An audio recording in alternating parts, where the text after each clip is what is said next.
Right.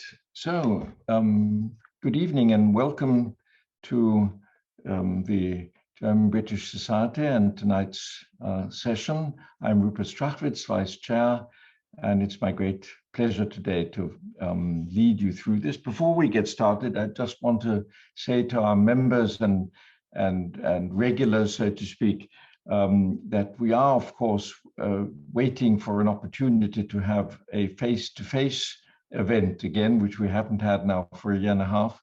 But beside our own sort of considerations of whether we should do this and whether we would be safe, it is actually extremely difficult at this point to find a venue, because most people haven't opened up their sort of meeting rooms or halls or whatever. So we're still doing online meetings. Now, just two household remarks for you. Number one, this meeting is being recorded and it will eventually be put up on our website, so you can look at it and hear it again. And number two, of course, we will have a Q&A session, and you are kindly requested to put your question in the chat function, so that, and then we can take them hopefully we will have a lively discussion. Now, obviously, the whole issue of the four nations in the United Kingdom is a very important one. For a traditionally very federal country like Germany, of course, it has a very special sort of ring to it, many Germans are still quite surprised to learn that in some instances the legal system is different in different parts of the United Kingdom, that in some areas the German federal state is much more closely knitted than the United Kingdom is. So it's interesting to look at all this. It's been in the media a lot. Usually it's about Scotland, but we do have the four nations, and we have had a session on Northern Ireland and Ireland, and we will have one on Scotland. Perhaps eventually we will even have one on England. But tonight, definitely, it's about Wales, and we're very, very interested to hear what the situation is, what you feel about it. And I hope we will have a good discussion. I'm very happy to welcome some very, very good experts. It's Dr. Ed Poole, who is a senior lecturer in politics and international relations at Cardiff University. It's Ruth Marks, the chief executive of the Wales Council for Voluntary Action. And it's Dr. Marius Guderjan, lecturer and researcher in British politics at the Center for British Studies at Humboldt-University here in Berlin. And before we actually go into the discussion, I should mention that the Welsh government staged a wonderful conference, which, as it so happened, was the very last thing that happened before the shutdown. It was, I think, the 6th of March, if I remember correctly. And virtually the day afterwards, everything closed down. So everyone will remember it, both for the content, which was very interesting, and for the terrific hospitality which we were offered by the Welsh government. So let's get into this. So without further ado, I would call on Ed to get us going and tell us what the situation is. Ed, please. Vielen Dank, Rupert, und vielen Dank für die Einladung. Oh. So wichtig nach dem Brexit, dass Wales seine Verbindungen, seine Freunde in Europa behält. Und in meine Sprache, diolch yn fawr iawn am y gwahoddiad i ymuno â chi heddiw. Mae'n hynod o bwysig ar ôl Brexit bod Cymru yn cadw eu cysylltiadau gyda'i ffrindiau in Europe. Thank you really very much for the invitation to join with you today. It's really, really important that we keep doing these events. It's so important after Brexit that Wales and all of the United Kingdom keeps its strong connections with its friends in Europe. So yeah, as Rupert mentioned, I'm a senior lecturer here at Cardiff University, and I am an academic lead for a group called Wales Fiscal Analysis, and that's a group that analyses kind of public sector finances, major budget events, things like that. So we've obviously been keeping our eye very firmly on the kind of funds that might flow after the UK's withdrawal from the European Union. So I just wanted to, in the brief 5-minute introduction, give 3 major points that I think make Wales a really special case in the UK, particularly after Brexit, but actually in general terms as well. The first one is one-party dominance in a democratic system by the Labour Party. As you know, just last weekend, the SPD won a plurality in your elections, and that was seen as a big change from previous elections, which obviously the centre-right had won. But in Wales, Welsh Labour have now won every national election of major consequence in Wales since 1922. It's almost 100 years, as next year, of one-party dominance, and nowhere in the democratic world can we find such an extended period of single-party dominance of elections, considerably longer than, say, one of the case studies in Germany, the Christian Social Union Party in Bavaria, considered a very dominant party in Bavaria, but Welsh Labour lasts even longer than that back in the timeline. And Labour have been in a really unique position because they've been in government in the only part of the UK where they're in government during coronavirus. The First Minister has had an extremely prominent role, and the devolved government, the Welsh government, has had by far the highest recognition since its establishment of political devolution back in 1999. And the Welsh government has used its powers allowed in the law to take Wales's response to the coronavirus in a very different direction from that of the Johnson government in London. So the second one is Brexit. Of course, we're going to talk about Brexit. We can't not do. And the big difference between Wales and Scotland here, of course, is that Wales voted narrowly to leave the European Union. And with that vote, really lost out its bargaining chips that it might have had to play in the post-Brexit negotiations. It really has been very much shut out of negotiations that have taken place very much at the nation-state level, or between the European Union's negotiator and the UK government's negotiating team. And that's been a big risk to Wales. Not only is Wales particularly dependent on very vulnerable agricultural sectors that have been traditionally very strongly supported through the Common Agricultural Programme policy, so particularly hill farming with our famous sheep farming and upland Wales, very vulnerable to international competition for lamb, and also Wales's significant receipts from the European Union structural funds. In the last budget round, about more than 2 billion euros directly for Wales. Even though Wales is only about 5% of the UK's population, it received 20% of the European Union structural funds designated for the UK.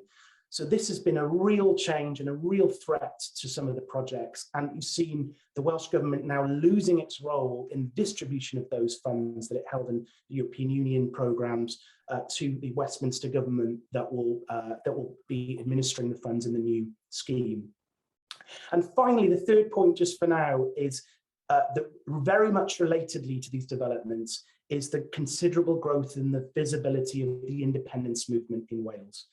Before coronavirus, in the year or so before the lockdowns, there were quite visible marches in cities and towns across Wales, and that I'm sure will return once restrictions allow. But this actually hasn't been particularly associated with a growth in support for Plaid Cymru, which is the SNP's sister party, pro-independence party in Wales.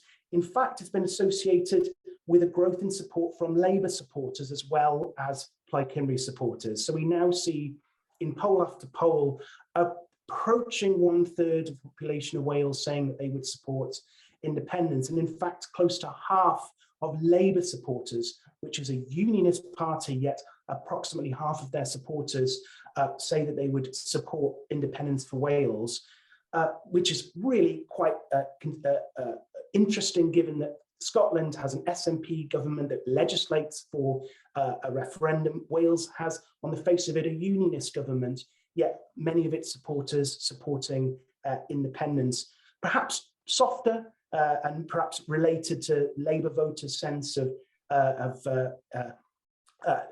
lack of support for some of the policies being pursued by the Conservative administration in London. But anyway, it's a very significant change from previous years, and one that we'll all be keeping an eye on. Thank you. Thank you. Thank you. This has been a great introduction. I'd be very ashamed that you started off in German, while I, of course, did not start off in Welsh and couldn't have. But what is actually quite used to it, I've heard Welsh people speak in international context, and there is always a sort of an opening sentence in Welsh there, which I find is really good. Yeah, thanks a lot, and we'll come back to a lot of points, I think, in the discussion. So I turn to Ruth, who is a practitioner, so to speak, in civil society and civic engagement in Wales. And I presume you will take up Ed's last point in particular, but of course you're absolutely free to support or contradict any other point that he made. Ruth, please. Vielen Dank, Rupert, and good evening, everybody. And I echo Ed's thanks for the invitation to be with you today, and look forward to building on some of the partnerships that we've already made, and look forward to hopefully developing some new ones as a result of this engagement today. So taking Ed's good lead, I'm going to try and make some introductory comments in a group of three. So I'm firstly just going to make some comments about the organisation and the sector that I'm involved with. Secondly, I'll talk about some of the pressing issues facing Wales today from the NGO sector's perspective. And thirdly, a couple of references as regards the impact of the UK's departure from the EU. So going firstly to introduce myself and the organisation I run and the sector that I'm proud to both work in and also to volunteer in. So I run an organisation called Wales Council for Voluntary Action. We often use the abbreviation WCVA, but the full title maybe explains what we do, what it says on the tin. We operate across the whole of the country, and we focus on supporting voluntary organisations, community groups, charities, social enterprises, credit unions, community interest companies, a whole host of organisations that are based in local communities. Maybe they operate regionally, and maybe they operate across the whole of Wales. And for some of the larger charities, for example, names that colleagues this evening will be familiar with, for example, the Red Cross or the wildlife funds organisations. Some of these organisations, of course, operate across the whole of the UK, across Europe and across the world. And WCVA, Wales Council for Voluntary Action, is pleased to count both local, small, place-based organisations, as well as UK-wide and global charities as part of our membership base.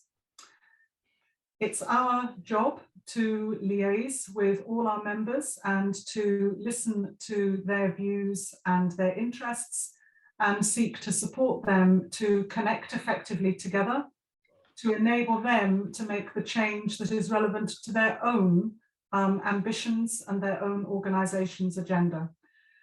And the other point in relation to the organisation that I lead, and that's relevant to Rupert's opening comments, is that I have sister organisations in Northern Ireland, Scotland and England, and also the Republic of Ireland. And we meet regularly as a group of sister councils. And we also are pleased to try and maintain and develop our links and connections across Europe and across the world. Wales is unique in the UK to have a third sector scheme as part of the Government of Wales Act. And that gives an opportunity for the NGO sector in Wales to liaise with and work closely with elected members of the Welsh Government and their officials in order to discuss issues that are important to the sector. So this is a nice link to my second point as regards the pressing issues that are of interest to the voluntary sector in Wales at the moment. And these largely relate to areas that are devolved to the Welsh Government in relation to the decision-making powers and the opportunities for innovative work that the Welsh Government has developed over the last 20 plus years, but not exclusively linked to areas that are devolved. So the pressing issues, just briefly in summary, are around inequalities, which have certainly been further exposed as a result of the COVID pandemic. Tackling poverty, which has remained stubbornly high over recent years. A fragile health and social care sector. Wales has a very high proportion of older people, people with disabilities, and people living with long-term health conditions, and therefore the current crisis in relation to care and health is very pressing across Wales at the moment. Economic recovery and the sector's interest in a green and just recovery as a result of the COVID pandemic. And finally, digital inclusion, or of course, possibly we would say digital exclusion. And that relates not only to the availability of ICT kit and services, but also in terms of the geography of Wales, which is most beautiful. I hope many people in this evening's event have had the chance to visit Wales, the different rural and urban locations, the fantastic coastal path that we have around the whole country, and also the many hills and mountains that make some of the digital connectivity rather challenging. And so still some not spots, as the phrase I understand goes, which of course doesn't help digital inclusion. And my final set of reflections in relation to Brexit certainly support, I'm afraid, Rupert, as opposed to contradict Ed's points regarding the funding challenges. And I have much more information that I can share about that. But Wales has been a net beneficiary in terms of receipt of EU funds. And so for many people, the result of the referendum in Wales was a big surprise. I might even say a shock. And of course, for many people, a disappointment, as well as for many people being exactly what they voted for. So therein lies democracy. But therein also lies some very, very interesting reflections as regards communication, the impact of words, and in Wales, the impact of a largely London-centric media.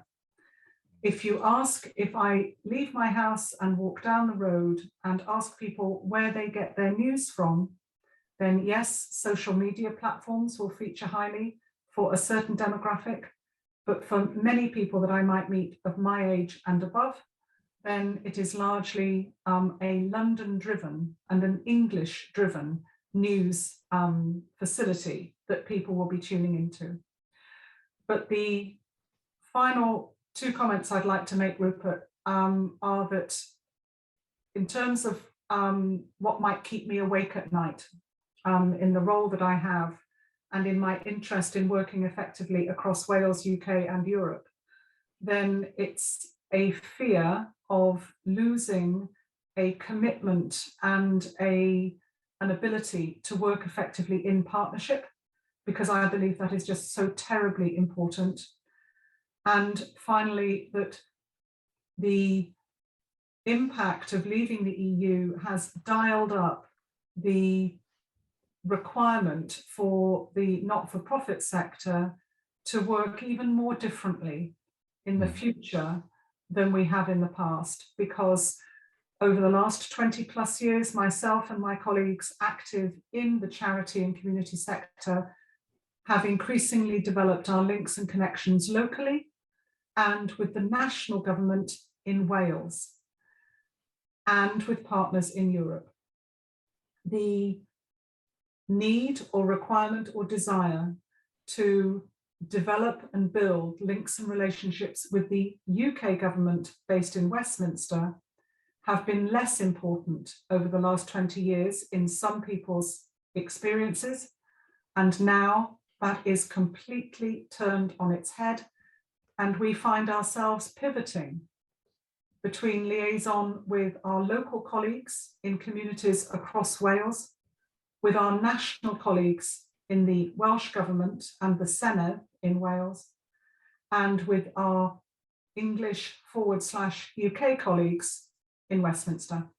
I'll end at that point at the moment, Rupert. Thank you very much indeed.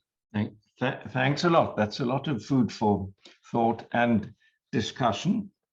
Now, both of you started by saying, in Ed's case, Wales is a very special case, and Ruth by saying Wales is unique. So that is quite a challenge. I mean, in a way, of course, we would expect you to say that. We would have been surprised if you said, well, Wales is pretty much as everywhere else. But you did make a special point of this. So I turn to Marius Guderjan. From your point of view as an academic and looking at it from Germany, is Wales a unique and special case? I'd say so, absolutely. I've been to Wales and did research there in early 2020. And I found it's unique also in terms of weather. I think in all my 7 years that I lived in the UK, I experienced the worst weather in Cardiff, to be fair, with the worst rain. But apart from that, I think it's also unique in terms of the people which I've met, which are very friendly. People I've met at, and I talked to people in the government, in parliament, which were very supportive, and other experts to help me work on my research. And I got grown fond of the position of the Welsh government towards the future of the Union, how you can make the UK work for all nations together, I think. So from a German perspective, and yeah, as you said, we are used to federalism.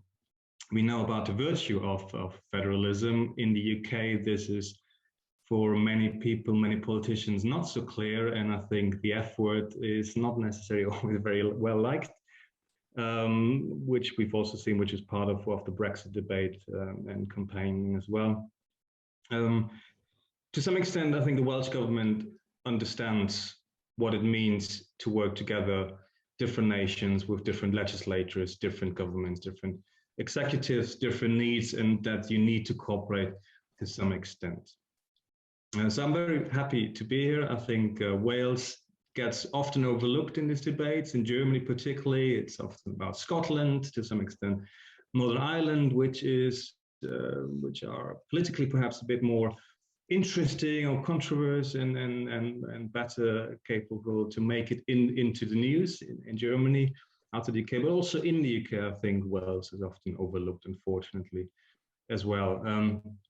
So I'm very happy to be here, and thanks for the invite to get this chance to bring that in that German perspective on and making a case for the Welsh government's proposals towards making the union work in the future and perhaps to prevent it from breaking apart, as Ed said, yes, as the support for a Welsh independence is also growing, particularly since Brexit. Now, yeah, the Scottish government has a very different agenda. It wants to become independent. Welsh Labour, as Ed said, is a unionist party. It tries to make it work, but it's also the smallest nation, and it's probably the one that has to fight most to get heard in Westminster as well, and to get its voice across. I think there's a central, key problem with devolution is that over time there were more and more powers devolved to legislators in Scotland, to the Welsh Parliament as well, also to Northern Ireland to some extent. That's slightly different, but there were no real adjustments in Westminster at the central state. How you cope with suddenly having different legislators, having different governments in place, and how can you coordinate different positions in a way. That was for a time that worked well. You thought, okay, we all have our different powers neatly separated, and we can act autonomously. We don't necessarily need to engage with each other because we rule over this and they will rule over that, and they don't necessarily touch each other, these different competencies.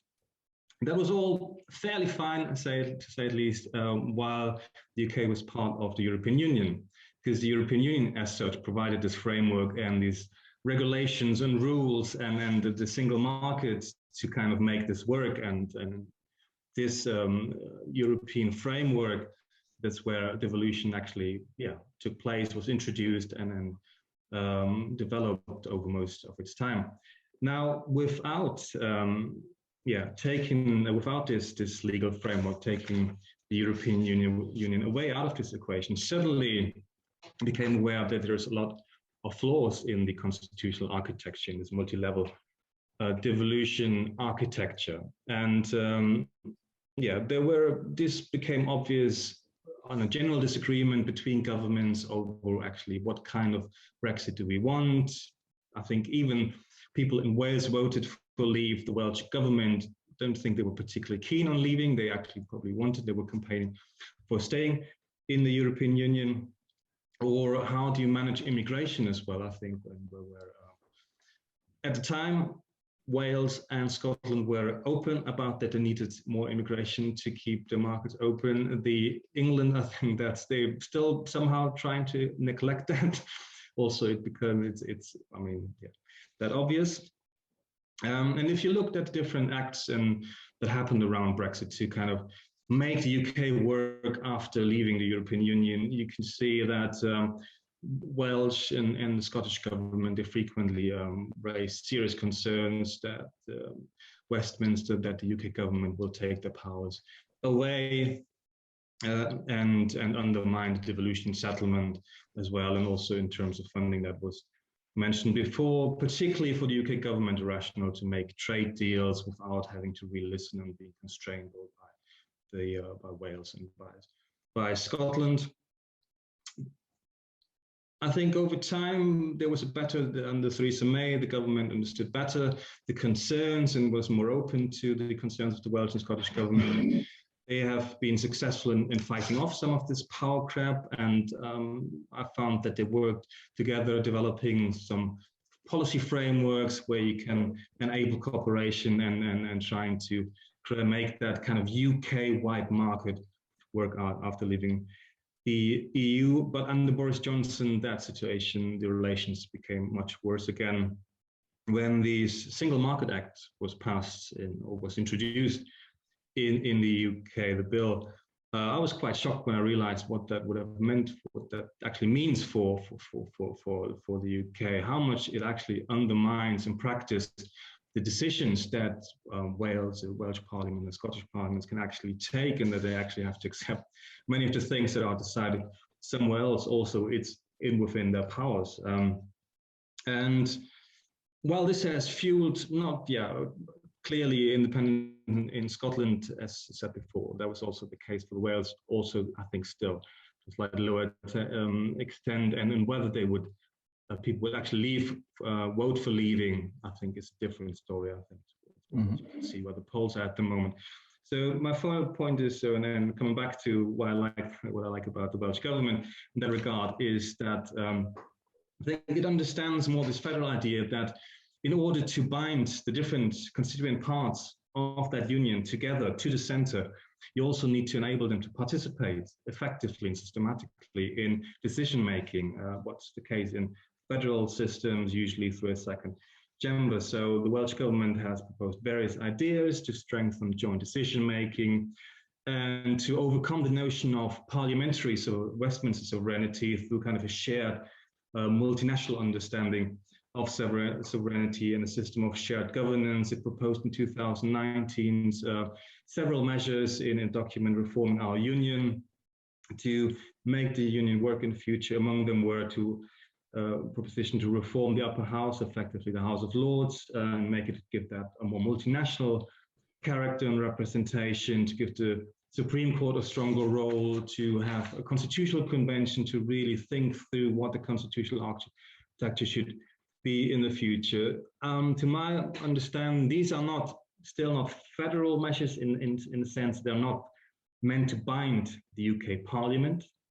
The decisions, there's still only politically binding, but this kind of idea of having a systematic dialogue and greater say and greater involvement is a step towards a federal system, federal idea. I don't think it's very likely to be supported by UK governments, particularly not under Boris Johnson, who is, has rejected all kinds of demands from devolved legislators, particularly for governments, particularly from the Welsh government. And there's the notion of hyper or masculine unionism that they portray, were actually quite hostile towards devolution. I don't think there's any hope, and they haven't really acknowledged really these propositions of the Welsh government. And even if that would change, the UK government would change, I think it's unlikely that you will find a government who's willing to submit parliamentary supremacy to the Welsh kind of on a binding basis to the devolved legislator. Wales particularly, I think, is too small, and the threat of independence not yet strong enough to give them a greater say, as it is the case for Scotland. Perhaps now end here. Thank you. Thank you. That's quite a lot of points that I think need to be discussed, and we already have a few remarks in the chat, and I would invite the audience to add to that.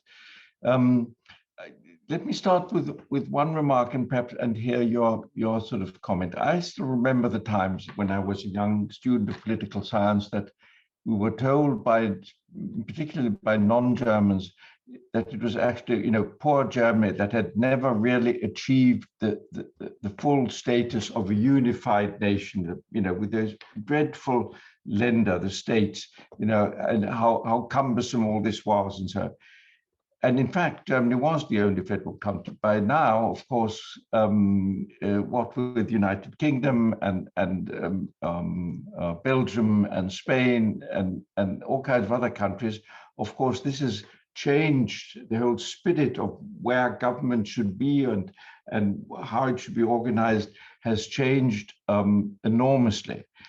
So my question perhaps to Ed first is, do you sort of see yourself, do you see sort of the discussion in Wales as part of a much larger discussion, or do you see it as very particular to Wales?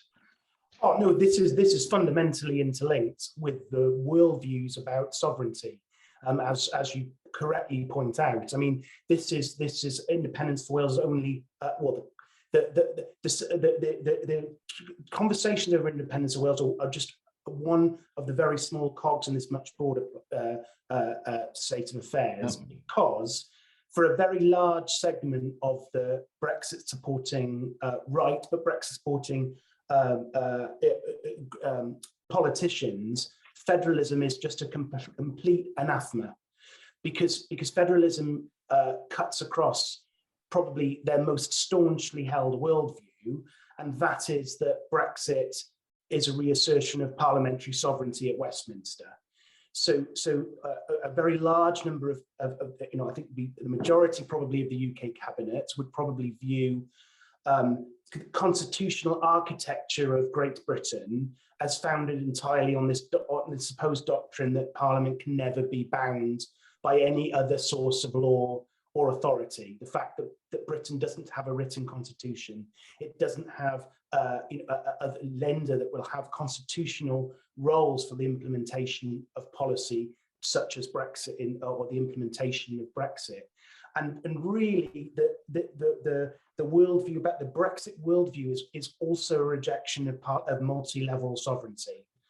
So yes, of course, the European Court of Justice, yes, the European Commission, but also it's not a large step away from that to call into question the constitutional status of what the Westminster government calls the devolved administrations. What we in Scotland and Wales call the Scottish government and the Welsh government are called in London the devolved administrations. And that's deliberate, the terminology, because in that worldview, there is no such thing as multi-tiered government or shared sovereignty. Sovereignty derives from one source, and that is Parliament. And so federalism here, and there's a question in the chat about federalism, and the Welsh government has been very, very clear that it views a firmer foundation for the UK going forward as one based on a federal system. Now, there'll be many, many people who are comfortable with European institutions that will be more than happy with this setup. The problem is that the government would not be. There will be no consideration of Welsh Labour's proposals for this in Westminster, because it cuts against that absolutely core belief in the indivisibility of parliamentary sovereignty. Perhaps at this point I can just read out the question that we have here in the chat, and it says, Mark Drakeford has recently reiterated his support for radical federalism. How does the panel, how do you think this might work, considering the size of England compared to Scotland and Wales? Would England also need to be federalized? So what's your take on this? Who wants to come in on this one? Can I just briefly, I know I've spoken on this, but just on the English devolution point as well. I mean, one of there has been some moves to create elected mayors in some of the large city regions in England, but most of them are very little known. There's a couple of exceptions. They have very mixed up policy competences. Each one has a different set of policies. It's a real muddle. And fundamentally, you know, to create executive bodies with the status of lender in England would need the support of English voters, and there's no evidence that English voters would be willing to add a tier of government here. It needed the support of referendums in Wales and Scotland to establish our institutions, but there's no evidence that English voters would support regional governments in England, certainly not at the moment. Marius, would you share that, or what's your comment on this one? It's really a very, very sort of vital issue, really. Well, there was a time under Labour government until 2011, I think, when the Conservatives abolished the regionals, kind of they were more administrative in England. So there were 8 regions outside of London, and they had certain governance structures. They didn't have like legislators, full parliament. There was a referendum in 2004 in the Northeast, and the people decided they didn't want that. But generally, I think that kind of the geography and how it's dividing England up into the regions kind of was a way that you would have kind of fairly equal parts, and you could from that have built some kind of federal structures. I think you would probably still have needed maybe another 10 or 20 years for people get comfortable with that and for these institutions develop. But I think that was, with abolishing them, that idea of making England to some extent more federal, I think disappeared as well and lost visibility. So I think, yes, it's very difficult. So it will probably have to be something else. That doesn't mean necessarily you cannot give the Scottish Northern Ireland executive and the Welsh government a greater say in a way, and make them kind of involve them stronger in decision making. But and this kind of federal representation in a second chamber, I think you would also need to think how to do that. That would have to be different. Otherwise, it would just replicate what the House of Commons is doing, and the same representational features.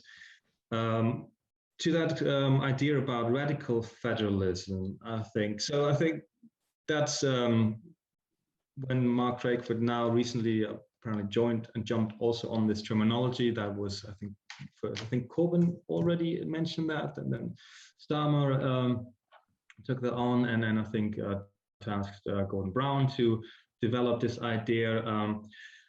But to my knowledge, and when I've spoken to people and talked to people, it seems like it's just kind of, it's a phrase in a way. There's not really, at least in in English labor, like a strong idea, what radical federalism, what it could look like, and it's more kind of a way of basically just saying we acknowledge there are other governments, other parliaments as well, and we have to kind of make it somehow work for them. So I think Mark Drakeford might now use that terminology because it's already there in English Labour and the UK wide Labour Party, and trying to perhaps push their own ideas into that. That could be one way of understanding that, I think.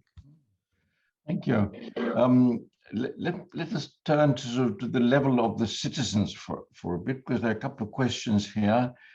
Quite obviously, citizens in Wales are identified to a certain extent by the language, by their own language, and it'd be interesting to hear whether this is becoming a stronger sort of point of identification. Are more people learning to speak Welsh, or is it, because obviously beyond Wales you can't get very far with Welsh, but has it become sort of a point of honor to speak Welsh and deal in Welsh? And then of course the other thing is, are the citizens, do they feel different, and perhaps are they feeling increasingly different about their personal lives? There's a question here.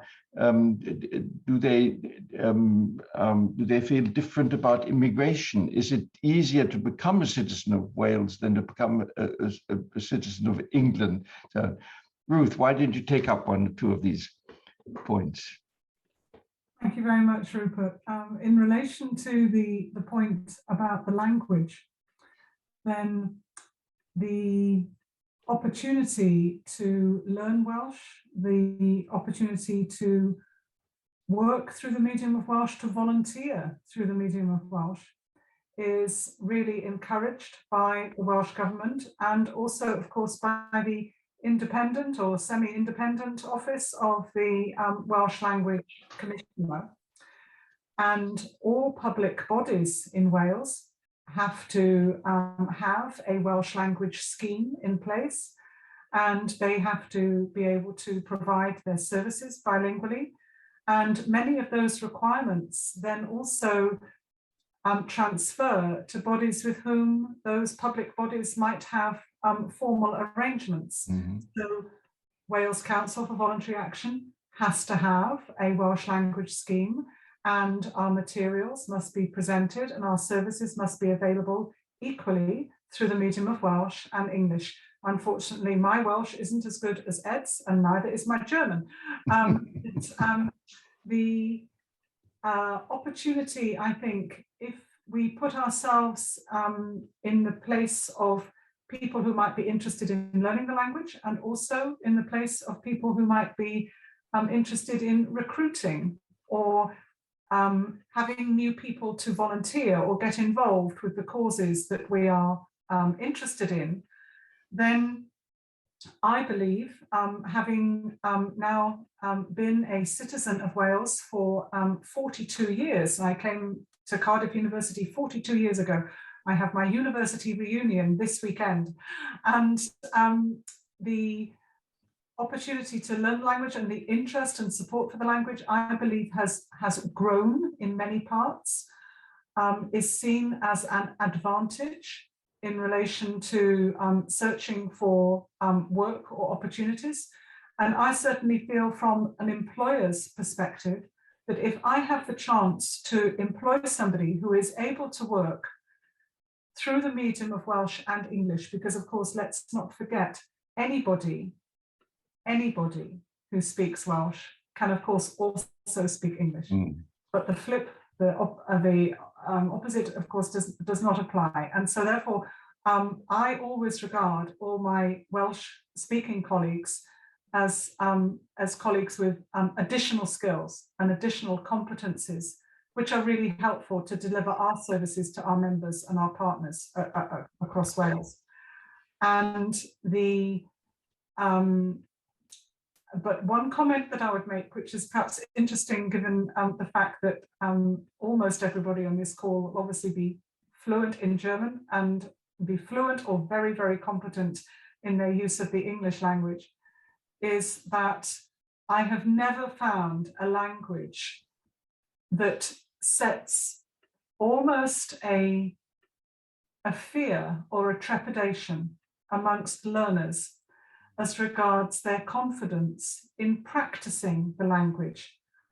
I can ask for a coffee or ask where the toilets are in many, many languages. And that's all I can do. But that will get me, you know, to certain places of comfort, and it'll certainly get me a cup of coffee. In relation to the Welsh language, there seems to be, and I, as I say, have a few words of Welsh, but not many, but I have worked with many, many Welsh speakers, including people whose first language is Welsh and who are employed by the BBC in Wales and who operate through the medium of Welsh and who are strident campaigners for the language. And there is an element of my Welsh is not good enough. Whereas I will have a go later on at saying thank you and goodbye in German, and I know it'll be received in the spirit that it's meant, as opposed to perhaps being grammatically perfect and delivered in the way that Ed delivered his opening comments earlier. And then secondly, the points about immigration. This issue, of course, is not devolved to the Welsh government. It is an issue that is reserved for the UK government. However, I would say, and in my experience and in talking to refugees and asylum seekers and to those non-governmental organisations who support refugees and asylum seekers, that Wales is a very, very welcoming country. We are a multicultural nation, certainly in the coastal cities, and specifically I name Cardiff, but also Newport and Swansea, and then different locations around Wales, especially urban locations, I would say. The experience, of course, of working with people who have come from all over the world, it goes back generations after generation. And there are cities of sanctuary across different parts of Wales, and there are many charities and community organisations that work very hard to support refugees and asylum seekers.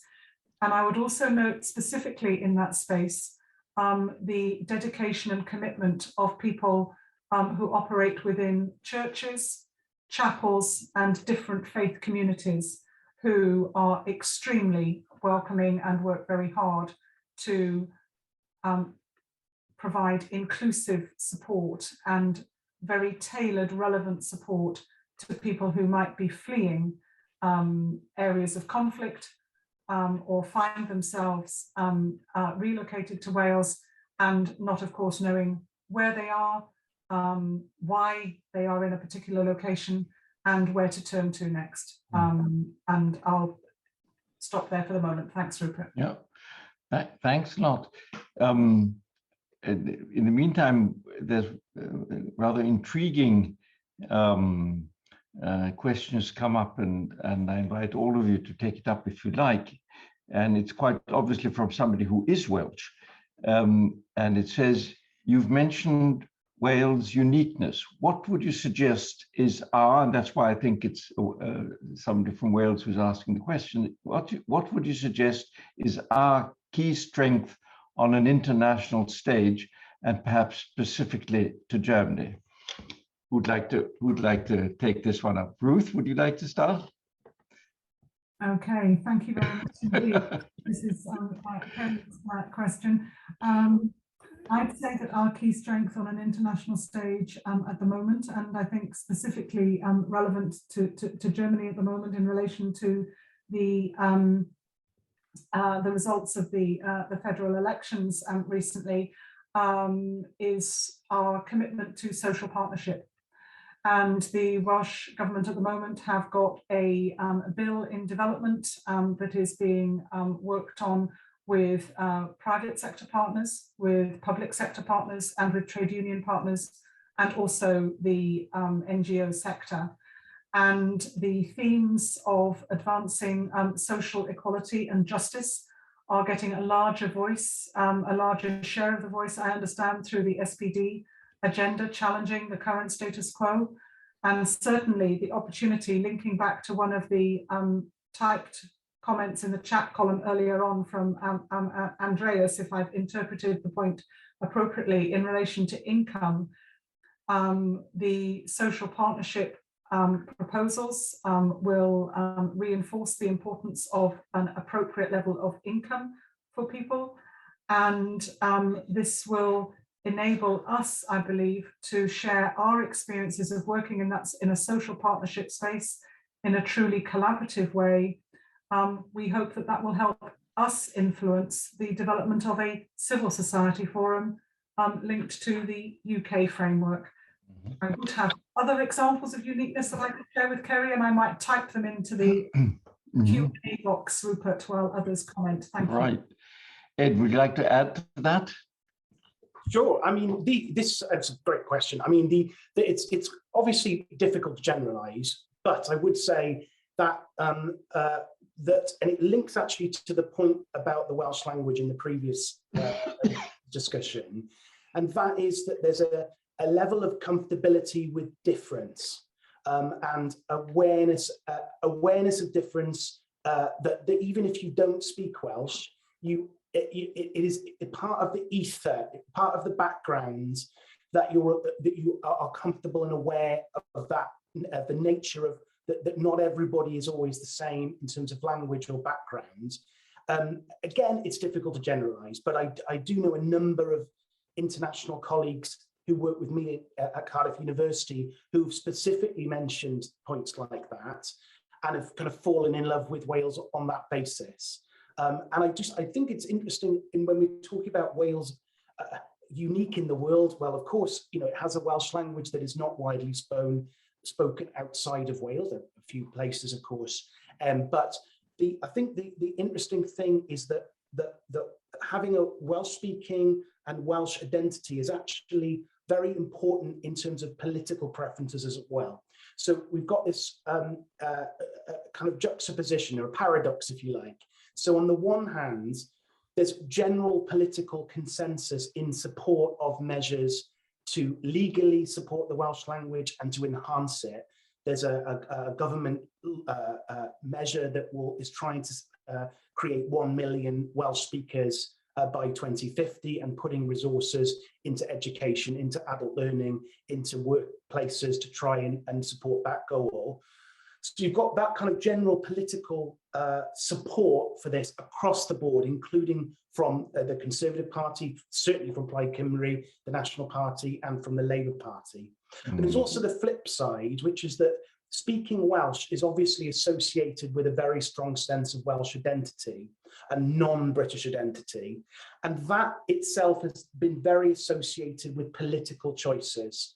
So if you have a very strong Welsh identity and not British identity, you're very likely to have supported Remain at the referendum. So we see in very interesting patterns between relationships between national identities and vote choice and party preference. So if you were a Welsh-speaking, Welsh-identifying voter, you were extremely likely to have been a Remain voter.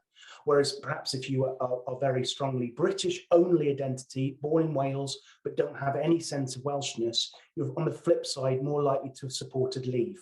So even though we've got, you know, Welsh language is at an elite level supported across the board, actually by Welsh identifiers and Welsh speakers, it has an impact on the way that they vote and the way that they express their political beliefs. Thank you.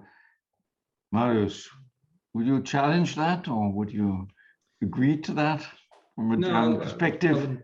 I think in terms of language, I'm not going to say that much, except for when I was there, I've heard also that it can help your career as well. There's certain Welsh speaking networks as well, which is where it's probably hard to get into if you don't pick that, because you're probably a bit of an outsider, not as much part of the community. I guess that's something that I've been told. But I think probably I'm maybe in a better position to comment about in what sense is Wales unique, and perhaps in what could be a German interest in Wales. I think maybe the first thing that comes to my mind would be tourism, I think. And it's interesting because I think knowing that Germans like to travel to Scotland and to Ireland in a way, I think if you probably need to bring Wales perhaps a bit more on the map and advertise it more to Germans. But I think a lot of the things what Germans like about Scotland and Ireland, you can also find that in Wales.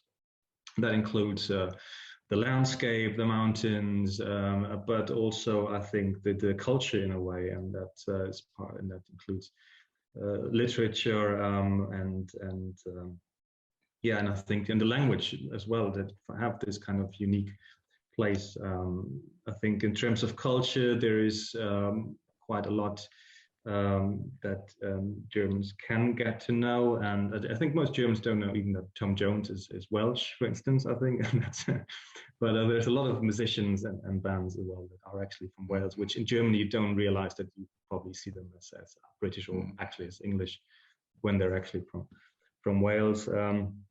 And then there is policies. I think I've seen in the chat somewhere about the like things like the Future Generations Act, for instance. There's progressive, innovative policies. I think that German politicians could have a look at and see what they're trying to make different in Wales, and were they trying to follow perhaps a bit more Scandinavian models or policies that might also work better or make more sense in smaller communities, smaller places than in large scale states. But nonetheless, I think they're worth exploring. And economically, there's the agriculture sector. That's but I think there is what's also less known is there are certain economic clusters where, like IT, for instance, is something I think where Wales has very strong expertise in trying to enhance its profile in a way, and that's still emerging, and that is not quite obvious. And I think the last point I want to make are Welsh cakes, which are very nice as well. I think James would like them. Right. This is the bridge to the economic side of it all. We have quite a number of queries and comments here, ranging from the question that it seems English people are buying houses in border constituencies in Wales, and does that affect politics? Is that something that has an impact on Welsh self-determination? But there's also, of course, the whole issue of how is sort of Wales coping with the economic situation, and is there a sort of case for independence that results from the business side? Nick Jeffke, to ask that, is the chair of our Frankfurt German-British Society, and so obviously he's interested in the financial and business aspects of it all. Would like to start. Ed, would you like to start off? Sure, absolutely. I mean, yeah, and this is obviously a question that is being raised very, very often now with the visibility of the independence movement, particularly on Twitter. Very, very, very prominent. There was a link to this event, for example, that was engaged with from independence supporters on Twitter. That is very common now. So these are the kind of questions that are being raised. And this is a question that was raised very prominently in the Scottish independence referendum campaign. And because it lost 55 to 45%, there's a perception that the economic argument failed at that referendum.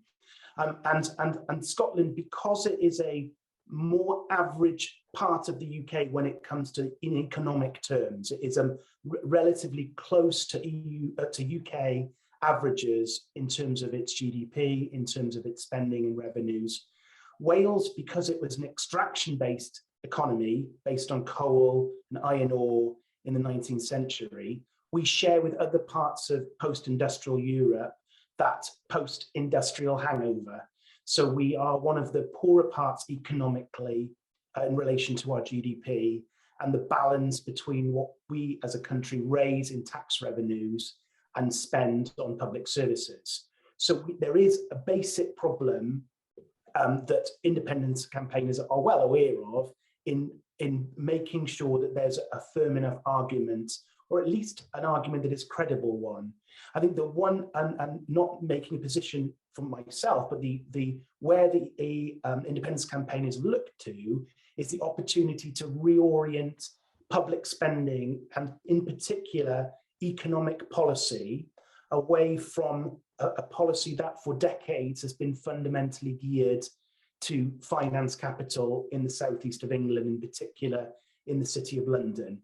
So reorienting spending away from spending perhaps that independent Wales would not need, like a nuclear program, for example, but more importantly, changing the approach of the government regulation towards the economy that gears it away from finance capital. That's the argument here, that it is not, I don't think anybody would be claiming that overnight a Welsh, an independent Wales would have a very firm base, a firm solid base of tax revenues on which there would be no change at all in public sector spending. I think there's recognition that it would be certainly a change, but supporters will point to Brexit, that if you can do it for the European Union, then you can do it for the UK. That would be the perspective on that. Mm. Ruth, would you like to add that? Because you're very close to the local communities, to the citizens. Yeah, I think that there is a mixed picture across the voluntary and community sector as regards the benefits of independence, indeed, as there were 22 years ago, 23 years ago, as regards the actual devolution, the original devolution settlement. And so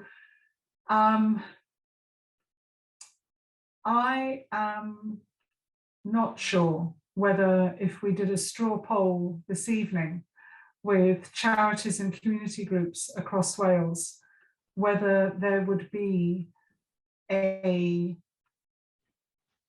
interest in further independence, if I'm being completely honest. And I think that I don't know if Ed agrees with me, or Marius, or other colleagues in the session this evening, but I think that the private sector would be even further behind that as well. I think that's where your conversations, Rupert, with colleagues in Northern Ireland or Ireland, and also when they come with colleagues in Scotland, that for many situations, for Wales, a lot of people read England and Wales, but just use the first word and do not say "and Wales."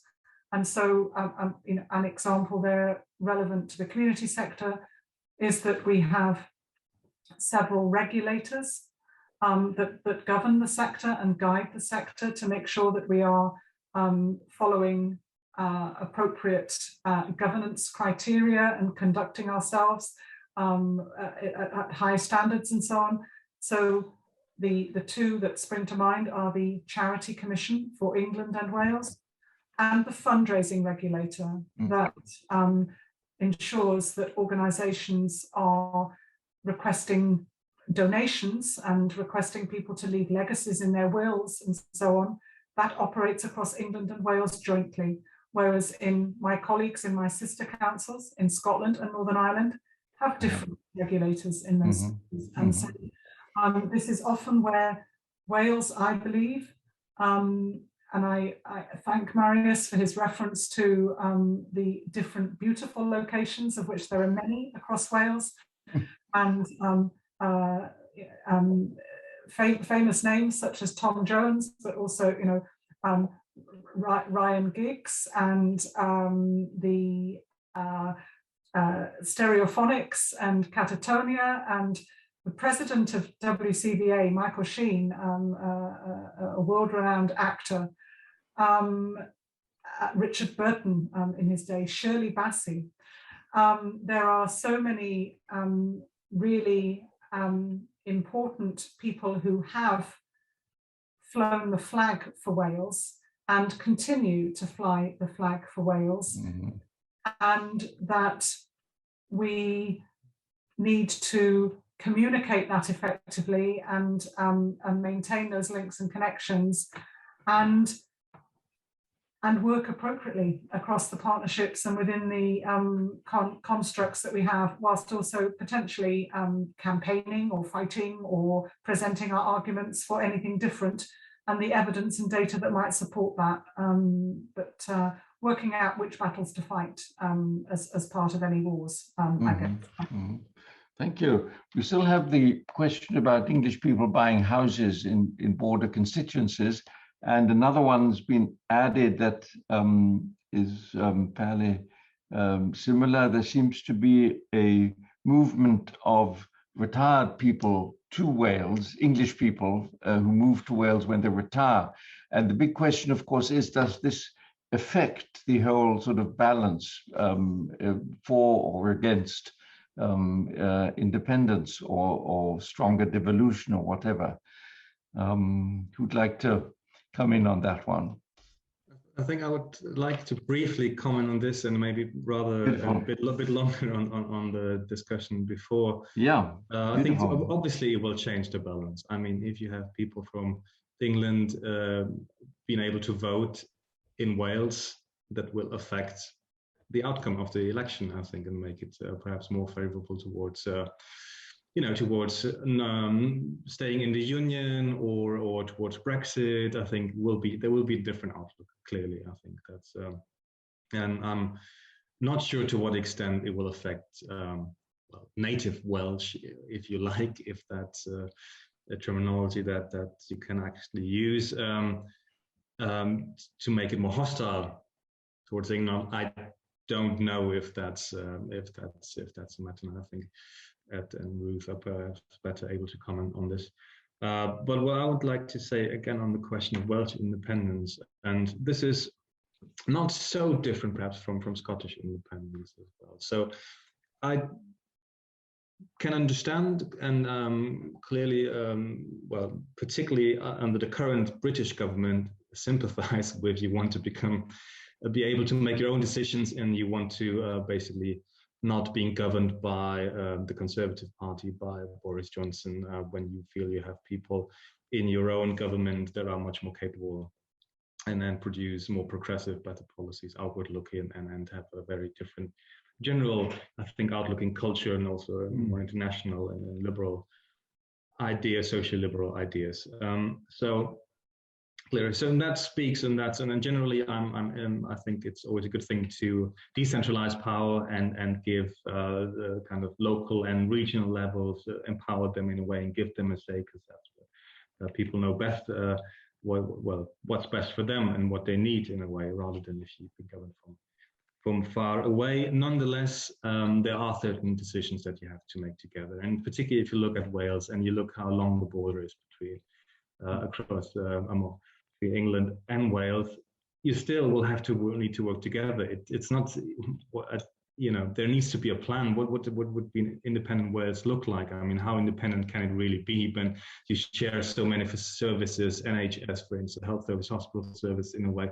I think police, crime would be issues in a way. I think you cannot just, and like, just hypothetically, imagine Wales would become independent, would want to join the European Union, and then you would introduce a border along that side. I think that wouldn't quite work, and I think that would be also, in case of Scottish independence, that would cause a problem. So I think the independence-like idea in autonomy governments only works to a certain extent, because again, you need to cooperate, and to some extent, and I think there needs to be systems in place in a way where they work together. So I think complete independence it's not functional, really, I think, and in terms of votership, I still don't quite see it yet. I mean, I think you would need probably 10 years of a conservative government under Boris Johnson. Then I think then you actually would get a Welsh independence. Okay. Just to come in, for the sake of disagreeing with Marius for once, I'll just do this. I mean, because I think that obviously, you know, that Marius is right on all of this stuff, but I don't think it actually, that the purchase of homes in rural Wales necessarily has a large impact on political party support or support in referendums, because it's not really about permanent migration. A little bit of it is, but it's mostly about the purchase of second homes. And this is not unique to Wales at all. It's happening in lots of rural parts of England. It's happening all over the European Union as a result of the coronavirus pandemic and people wanting to spend at least some of their time in rural areas. Last weekend I was in the Netherlands, and there were reports there about massively accelerating house prices in Friesland and in Zeeland and in Groningen, and that was in contrast to relatively stable prices in Randstad. And this is happening in Germany, it's happening in France. That is related to coronavirus. On the political side, probably less in terms of individuals supporting a different party. What it does do is that it prices local people who are in less well-off communities from being able to stay there, because they're priced out of being able to afford a house in their home area. So they have to move out of that. And that does have an impact on the community, and particularly in Welsh-speaking areas, it would dilute the use of Welsh below the kind of carrying capacity of Welsh in that area, and that does have an impact. So if you have a town which is empty a lot of the year, that will obviously have an impact on society and politics. Ruth, were you raising your hands in despair, sort of, or? I was agreeing with Ed's point as regards second homeowners pushing, especially younger people, out of the space of possibly buying their first home.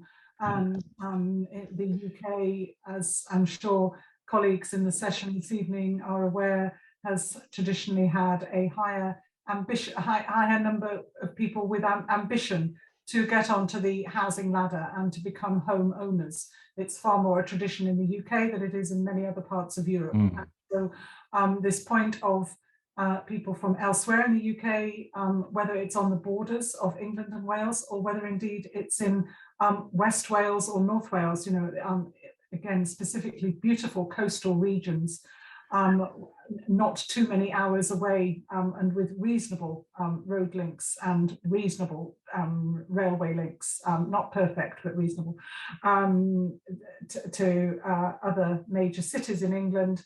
That certainly makes it difficult for younger people to get onto the housing ladder. But I'd like to just make reference, Rupert, to the other point that you spoke about in relation to older people, people who've either taken early retirement or who've retired after many, many years in either one or various careers that they might have held, and then decided to retire to Wales. Then certainly, of course, from the voluntary sector's perspective, a whole host of voluntary organisations and their activities would simply grind to a halt if older people were no longer able to give their time to causes that they care about. And indeed, of course, that was particularly evident during the height of the lockdowns during the COVID pandemic, and of course gave opportunity and challenge for volunteers who were required to stay at home, possibly because they were considered particularly vulnerable and were asked to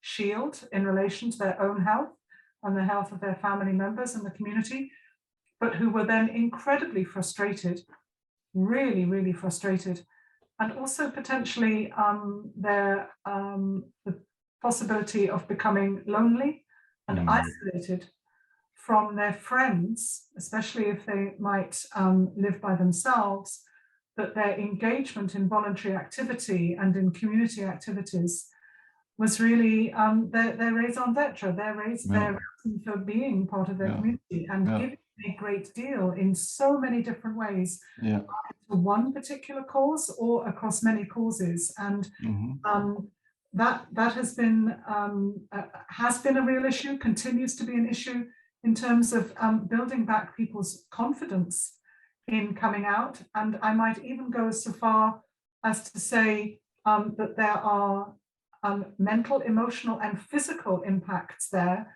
as regard people's mobility, their physical mobility, and their issues relating to frailty having been increased as a result of regular activity having been dialed down over the last 18 months.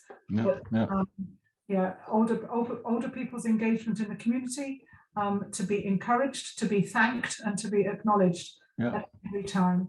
And of course, Wales was the first country in the world to establish the role of an Older People's Commissioner, in the same way as we were the first country in the UK to establish the role of a Children's Commissioner, and every other country across the UK now has a Children's Commissioner in post. And we are leading the way, as Mary has typed into the chat column, as regards establishing the post of a Future Generations Commissioner as well. So the independence, maybe with some question marks around the funding route for those independent offices, but that many parts of Welsh civic society has had an impact on influencing the establishment of those offices. Thanks, Rupert.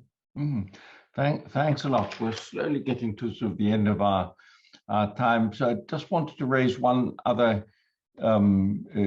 issue. Hearing you all speak, am I right in thinking in very general terms that the way forward for Wales is probably more or focused more on a stronger devolution and a constitutionally supported federalism, as opposed to Scotland, where independence is definitely sort of an option, and obviously we have to keep Northern Ireland out of this. But am I right in drawing that conclusion that a constitutionally grounded and supported federalism is perhaps more in the interest of Wales than independence would be? But you're very welcome to say this is about the worst possible conclusion. So who'd like to start on this one? Ed. I mean, from the Welsh perspective, you're not wrong at all. And this is, as we previously, one of the questions was about the Welsh government's objectives towards radical federalism and having a constitutional underpinning, just like the German Länder have, so that the Welsh government can operate without fear of having its powers withdrawn at a moment's notice. The problem is that none of this is in Wales's ability to direct. So the Welsh government and Welsh Labour, aren't even really involved in the discussions about the future of the Union that are being chaired by Gordon Brown, the former British Prime Minister. There's a focus on how to keep Scotland in the Union, because Scotland is seen as a credible threat of secession. Of course it is. There's a majority in the Scottish Parliament for independence. Wales is not seen as in any terms of a constitutional problem to be solved from Westminster. So what Wales wants doesn't get a hearing in the halls of Westminster. That's a big generalization, I know, but in the broad scope of things, the focus is on keeping Scotland, and by extension Wales, and of course Northern Ireland, with the real division in the community that has been the Northern Ireland Protocol has engendered since its introduction. So Wales can shout from the sidelines over radical federalism, but fundamentally won't be able to influence the negotiations very much. So you're absolutely right, Rupert, that would be probably mainstream opinion in Wales, that more devolution but no independence. The problem is that position is sometimes it's difficult to get a hearing on those kind of questions. Ruth or Marius? I think. Well, yes, I agree. I think it's not really up to the Welsh government or the Welsh Parliament to take this decision. As Ed said, even within the Labour Party, they don't really get a strong role on this kind of constitutional questions in the future about the union. So I think if you had a Labour government in Westminster, the situation might be slightly different, I guess, politically, not constitutionally. So you would have the informal channels between intra-party channels would become more important again. I think the Welsh Parliament or government, they wouldn't feel as threatened. That powers would be taken away. They would probably find deals and maybe some financial bargaining in a way that supports actually the Welsh government in a way. But that is a kind of a typical UK way of doing a short-term politics and avoiding these long-term constitutional questions. That's again what I said at the very beginning. That's actually, it is thinking. I like that thinking about what the Welsh government has to think these things differently politically. That I don't think they're out of reach at the moment. They won't be implemented, and that is partly also because it's only Wales. You would need at least Scotland on board, and ideally Northern Ireland as well. So you need to have a kind of devolved alliance vis-a-vis English politicians, or but because the Scottish government has a different agenda and is not really interested in having more involvement in Westminster, but wants to be away from it. That basically means that Wales is on its own, and that makes it that definitely means they don't have much political power in that regard. Yeah, that's an interesting point, really, that the Scottish government and the Welsh government have a very different agenda. Yeah. Ruth, would you share this view? Yes, I would, Rupert. I'm sorry. I know you may be looking as a good chair and facilitator to get some difference going across the panel debate. But yeah, completely agree with Ed and Marius's points in that space. I was just aware of one question, Rupert, that I think Andreas has posed in the question and answer session that I don't think any of us have been able to address. And I'm afraid I'm not completely clear. I have an answer this evening, but I've made a note of the question. And with your permission, I could liaise with Mari after today's session, and between Ed and I, or possibly Marius as well, we can make sure that we provide an accurate answer. Absolutely, yeah, absolutely. This makes it real fun if the conversation sort of goes on. Right. Anything any one of you would like to add as a sort of final? Yes, Ed, just very please. briefly, because I've seen also in the chat that points about Baden-Württemberg and Cardiff and Stuttgart being twinned. And my office, well, until just before coronavirus, it was on the corner of Stuttgarter Straße in Cardiff, celebrating the twinning. So yeah, I know the Welsh government has partnerships with various provinces and Länder and states across Europe. It is something that they are politically very in favour of doing, and I'm sure that there would be potential links. I know there's one that was signed a partnership with between Wales and North Holland around the Amsterdam area. So I know that this is something that Welsh government would be interested in. Thank you. Any other last comments? Yes, Ruth, please. Thank you very much indeed, Rupert. Yeah, the final comments that I'd just like to make are that I would really like to encourage colleagues on the call, if they're not already connected with any organisations that work in the not-for-profit space, to please seek out those connections. If anybody finds it difficult to find them, then I'm sure that between yourself and Mari and myself, we would be able to find some relevant partnerships.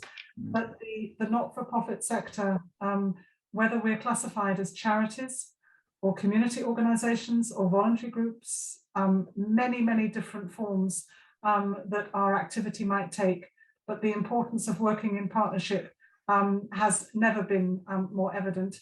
And I think that, again, given the results of the elections in Germany just recently, our shared ambitions around tackling climate change and the importance of positive intergenerational relationships between younger people, people of working age, and older people, again, have never been more important. And I believe that in Wales, we have some very, very solid, and I might even use the phrase radical, as used in one of the question and answer columns, some very radical and innovative and positive experiences to share, and we would be delighted to continue to do so. Diolch yn fawr, vielen Dank. Thank you. Marius, last comment from your side. No comment, if you just like. I'd like to thank you for having me. Was very glad that I could be here, and yeah, I think it's important, and I really enjoyed also talking about Welsh politics and society. Thanks. Well, thank you all. This has really been instructive. I think we've learned a lot, except the language, unfortunately. But we have learned a lot, and it did give us a much clearer view of where Wales is sort of, or might be heading for.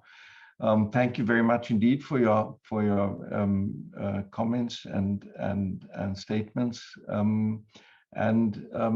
If we were in the same room, we would now go and have dinner together, but unfortunately we can't do that.